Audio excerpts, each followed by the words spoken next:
Hi guys, this is Saurav. In this video, I'm going to show you how to change your app icon in MIT App Inventor. So here you can see the option of screen. So click on this option, screen 1, and go to this here icon option. You can see here's the icon and here's none. So I'm going to select upload file. Click on choose file, and you can choose any file. So I'm going to select bali.jpg. Open this and click on OK. Wait some seconds. Bali.jpg here. So I'm going to build the APK of this file. So provide QR code for APK, and I'm going to show you on my app how it's look your icon.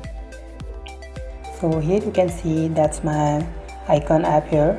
Here's the icon, and that one is without icon. Okay.